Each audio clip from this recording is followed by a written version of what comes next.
سبحان اللہ ہے یا نہیں میری اس بات پر؟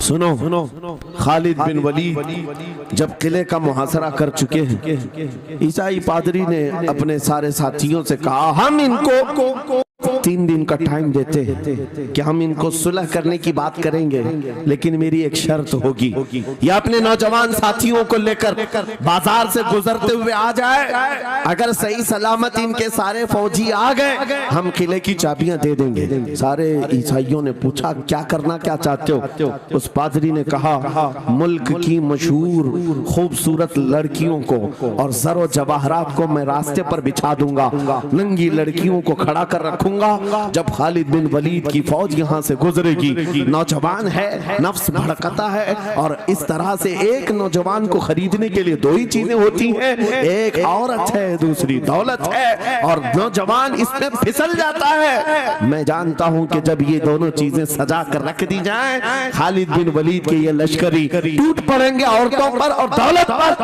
ہم آسانی سے ان پر قابض ہو جائیں گے۔ سب نے واہ واہ کیا، تالیاں بجائی، اور پادری آ کر خالد بن ولید سے کہتا ہے ہم آپ سے لڑنا نہیں چاہتے، ہم آپ سے مقابلہ نہیں کرنا چاہتے، آپ 3 دن کے بعد اپنے لشکریوں کو لے کر اس بازار سے گزرتے ہوئے آ جائیے، صحیح سلامت اگر آپ پہنچ گئے تو قلعے کی چابیاں آپ کے حوالے کر دوں گا۔ توجہ، خالد بن ولید نے کہا منظور ہے، یہ شرط میں اتفاق کرتا ہوں۔ واپس آئے، اپنے ساتھیوں سے کہا جنگ نہیں کرنی ہے، لیکن ایک ہی شرط انہوں نے رکھا ہے، 3 دن کے بعد اس بازار سے گزر کر ہمیں جانا ہے، لیکن کوئی نہ کوئی حربہ تو ہوگا، کوئی نہ کوئی سازش تو ہوگی، ہر چیز کے لیے تیار رہنا۔ خالد بن ولید اپنے ان نوجوان لشکریوں سے کہہ رہے تھے اے نوجوانوں توجہ سے سننا اس بات کو، آج بھی دنیا یہ سارے حربوں پر عمل کر رہی ہے ہمارے ساتھ، ہمارے نوجوانوں کے ساتھ۔ خالد بن ولید کے 3 دن گزر گئے، عیسائیوں نے اپنی تیاریاں خوب کر لی، بازار میں اوریاں لباس میں، آدھے لباس میں ننگی لڑکیوں کو کھڑا کیا، زر و جواہرات دولت کے انبار بچھا دیے۔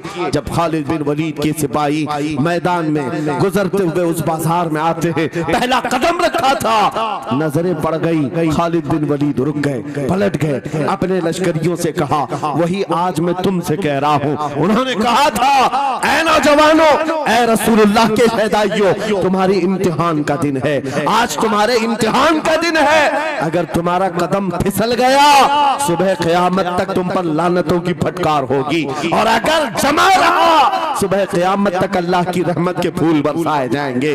نوجوانوں نے پوچھا کرنا کیا ہے ہمیں، آج کون سے امتحان میں کامیاب ہونے کا طریقہ کیا ہے اس امتحان میں؟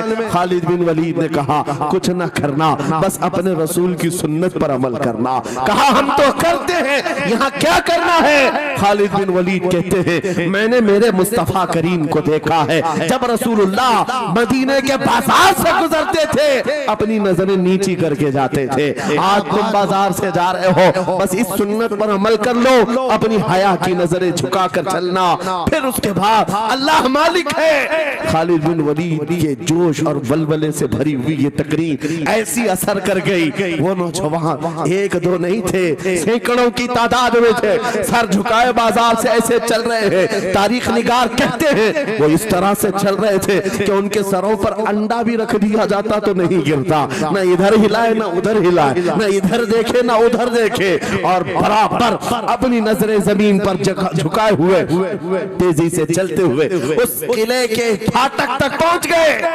وہاں وہ پادری صاحب انتظار میں تھے، بھٹک گئے ہوں گے، عورتوں سے بھڑ گئے ہوں گے، دولت جمع کر رہے ہوں گے، مگر یہ دیوانے ٹھکراتے ہوئے ہر دولت اور اوریانیت کو اس قلعے کے پھاٹک تک پہنچ گئے۔ پادری سامنے آیا، قلعے کی چابیاں وعدے کے مطابق خالد بن ولید کی گود میں ڈال دیا اور کہا ایک بات بتاؤ اے خالد، ایک بات تو بتاؤ، یہ جو تم نے جماعت، یہ جو تم نے لشکر جمع کیا ہے سپاہیوں کا، یہ انسان ہیں یا فرشتے ہیں؟ ان کے دل ہیں یا نہیں؟ ان کی خواہشات ہیں یا نہیں؟ ان کے جسموں میں نفس ہے یا نہیں؟ ہم نے ملک کی سب سے خوبصورت ترین عورتوں کو کھڑا کر دیا تھا، دولت کو بچھا دیا تھا، ان میں سے ایک بھی اس کی طرف توجہ نہیں کیا۔ خالد بن ولید مسکرا کر جب جواب دیتے ہیں وہ ہمارا ایمان ہونا چاہیے. کیا جواب دیتے ہیں؟ فرماتے ہیں نادان اے عیسائی ان آنکھوں کو تو خریدنے کی کوشش کر رہا تھا جن آنکھوں میں پہلے سے جمال مصطفیٰ بسا ہوا. کیا بات ہے، سبحان اللہ.